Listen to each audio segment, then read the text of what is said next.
Hello guys, welcome back to trending Shweta vlogs. और आज मैं आपको इस वीडियो में बहुत कुछ अच्छा दिखाने वाली हूँ। आप इसकी वीडियो की एक मिनट भी स्किप मत करिएगा, क्योंकि इसमें जो नॉलेज आपको मिलने वाली है, इसमें जो इन्फॉर्मेशन आपको मिलने वाली है, वो सबसे बेस्ट इन्फॉर्मेशन मिलने वाली है। एक बार लगता है 14 नवंबर से 27 नवंबर तक। और इसका बेस्ट पार्ट ये होता है, इसमें सारे स्टेट्स की, सारे कंट्रीज़ की स्टॉल्स लगती हैं। और जहाँ पर वो जो जो इनोवेशन करते हैं, जो जो नया मिलता है, तो वो सब ये लोग अपने स्टॉल में लगाते हैं। और ट्रेड फेयर का बेस्ट पार्ट इज़ आपको बहुत सारी सैम्पलिंग मिलती है, तो सैम्पल आप टेस्ट करके खाने पीने की आइटम्स तो ले सकते हैं, चेक कर सकते हैं। तो यहाँ पर हम घुसने वाले थे। ये मेरा सेकंड डे था, आपको पता ही होगा, आपने मेरा पहला व्लॉग देखा होगा। तो आज हम सेकंड डे वाले दिन मेरी फ्रेंड, दूसरी फ्रेंड है, उसके साथ गई थी मैं। और यहाँ पर काफ़ी सारी साड़ीज़, कपड़ों की बहुत सारी स्टॉल्स लगी हुई थी। तो साड़ी जो थी, सिल्क की साड़ी, जैसे कांजीवरम, बहुत सारे अलग अलग वैरायटी की स्टॉल लगी हुई थी। और ये देखिए, ये टोकरी चटाई, इतना अच्छा सा इन्होंने बना रखा था। ये स्टॉल बहुत अट्रैक्शन का पॉइंट बना हुआ था, देख ही सकते हैं आप यहाँ पर। तो यहाँ पर सबसे बेस्ट पार्ट है कि यहाँ का ना, यहाँ पर आपको जो जो चीज़ें इनोवेटिव होती हैं, नई चीज़ें जो होती हैं, वो सब लेके आते हैं अपना डिस्प्ले करने के लिए, कि एक जगह पर आकर पूरे मिनी इंडिया की, मतलब जैसे इंडिया तो बहुत बड़ा है, मिनी मतलब प्लेस पर आपको इंडिया की पूरी झलक दिखती है। और बाकी अलग अलग स्टेट में क्या क्या हो रहा है, क्या क्या चीज़ें चल रही हैं, वो सब देखने को मिलता है। तो हम भी देखने के लिए गए थे कि मेरे जैसे जो हॉल मेरे रह गए थे लास्ट टाइम, तो वो मैंने हॉल विज़िट की। और सबसे बेस्ट पार्ट है इसकी, जो जो हॉल में आपको, जो जो आपको जिस पोर्शन पे आपको जाना है, ये देखिए पर्ल्स की भी आपको दिख रही होगी, ये हैदराबाद के पर्ल्स की एक वो थी स्टॉल। तो इसमें बेस्ट पार्ट इज़ कि यहाँ पर अलग अलग कंट्री से भी आते हैं। ये टर्की की स्टॉल थी। और यहाँ का सबसे अट्रैक्टिव पॉइंट था ये जो इनकी क्रॉकरीज़ है। तो ये 1 पीस 500 रुपये में दे रहे थे, वैसे पहले 800 में दे रहे थे, बाद में जब इनका डिस्काउंट मतलब इन्होंने बढ़ा दिया तो 500 में पर पीस दे रहे थे, कोई भी any kind of item you can take. और यहाँ का ना, इनका अलग ही है, इनकी अलग ही क्रॉकरी होती है। शो पीस के इनके पास बहुत सारे हैं, अलादीन का चिराग। और ये इजिप्ट की स्टॉल थी। इजिप्ट की स्टॉल में भी ममीज़ वगैरह भी काफ़ी अच्छे थे। और ये देखिए, यहाँ पर इनकी कार्विंग वाले, इनकी अलग ही टाइप की जो होती है।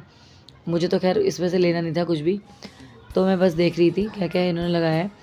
इंटरनेशनल स्टॉल में थाईलैंड की स्टॉल थी, अफ़गानिस्तान की बहुत सारे खाने की चीज़ें थी, बहुत सारी ईरान की थी, ईरान में ड्राई फ्रूट्स वगैरह थे। तो गाइस, ट्रेड फेयर में आने से पहले एक तो हमको आने से पहले एक पासेस अगर मिलते हैं तो पासेस अवेलेबल होते हैं। जैसे अगर आपके कोई जॉब गवर्नमेंट जॉब में है तो पासेस आप ले सकते हो, या टिकट भी आप ले सकते हो किसी भी मेट्रो स्टेशन से। तो सबसे अच्छी चीज़ यही है कि इसमें यहाँ पर जो एक मुझे स्टॉल जो लगी ना, ये स्टॉल साउथ की थी, केरला की। और इन्होंने जो कढ़ाई, मतलब हैंड प्रिंटिंग जो थी ना इनकी, जो साड़ीज़ में, ये सबसे डिफरेंट लगी। ये इस पूरे ट्रेड फेयर की सबसे अच्छी लगी मुझे स्टॉल, क्योंकि इसमें अच्छा एकदम यूनिक से कलर कलेक्शन थे और बहुत ही अच्छे। बट ये थोड़ा कॉस्टली दे रहे थे, क्योंकि लेबर के जो चार्जेस होते हैं वो तो थोड़े ज़्यादा ही होते हैं। 2000 की दे रहे थे पर मीटर। और यहाँ पर अब आते हैं स्टॉल में ड्राई फ्रूट्स की मार्केट पूरी भरी हुई थी। ड्राई फ्रूट्स में हम सैम्पलिंग भी करके आप चेक कर सकते हो कि आपको अगर अखरोट लेने हैं तो यहाँ पर अखरोट के रेट 1800 से शुरू थे, 1800, 2000, 2200 इस तरीके से। और यहाँ पर ये खादी इंडिया की स्टॉल थी। तो यहाँ पर एक जगह सिटिंग एरिया मिला, तो मैं बैठ गई, क्योंकि चलते चलते थक तो जाते ही हैं, ऐसे तो स्पेस मिलता नहीं बैठने का। और यहाँ पर बाकी बहुत सारी जगह ड्राई फ्रूट्स की स्टॉल थी।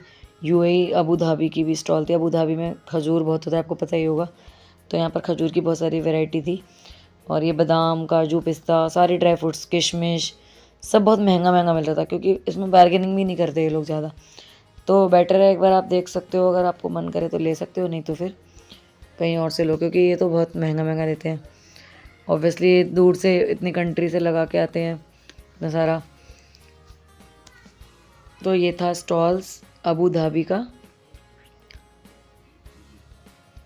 और हाँ, ये ना एक केसर भी ट्राई करवा रहे थे, केसर भी इनके पास था, जो कि 500 रुपये का था। बहुत, कितना, 1 ग्राम 500 रुपये का।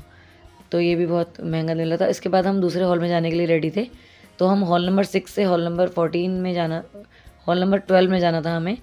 और वहाँ पर 12 नंबर हॉल में काफ़ी सारा खाने का भी था वहाँ पर, मैंने सुना था। क्योंकि वहाँ पर इसमें क्या होता है, हर जगह ना हॉल के यहाँ पर एक आपको मार्कर्स लगे होंगे, या एरो मार्क लगे होते हैं कि कहाँ पर आपको कहाँ से जाना है, और कौन कौन से हॉल में क्या क्या आपको देख सकते हो आप। तो यहाँ पर रश तो काफ़ी था, क्योंकि जब लास्ट डे होता है ना, सेकंड लास्ट डे और लास्ट डे, तो काफ़ी लोग आ जाते हैं। तो यहाँ पर भी हमने सोचा कि 14 में मैं पहले होके आ गई थी, तो 11 में भी होके आ गई थी। अब मुझे 12 मेरा बचा हुआ था और हम इसके अंदर घुसे, तो यहाँ पर अफ़गानी फ्लेवर के सारे ड्राई फ्रूट्स लगे हुए थे।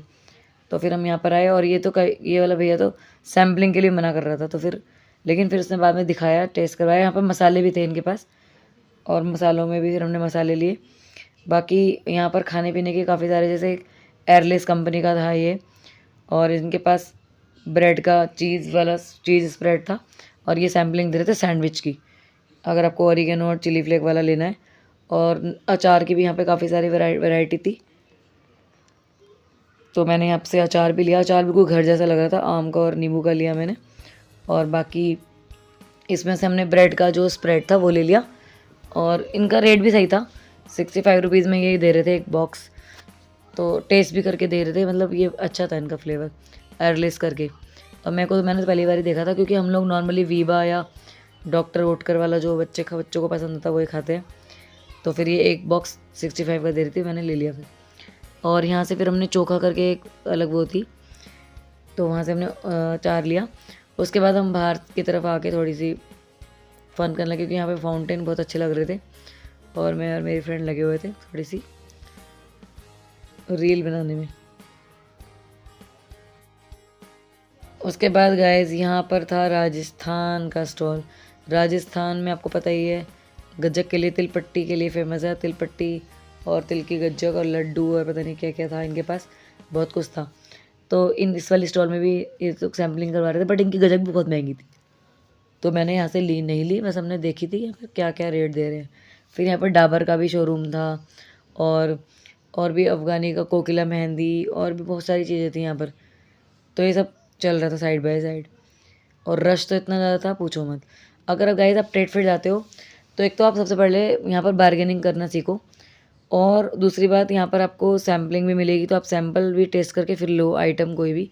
मैं तो जनरली खाने पीने की चीज़ों के लिए, मतलब मुझे पसंद है, क्योंकि खाने पीने की सबसे डिफरेंट यूनिक चीज़ें होती हैं जो कि आपको अवेलेबल नहीं होती इतनी ईजिली।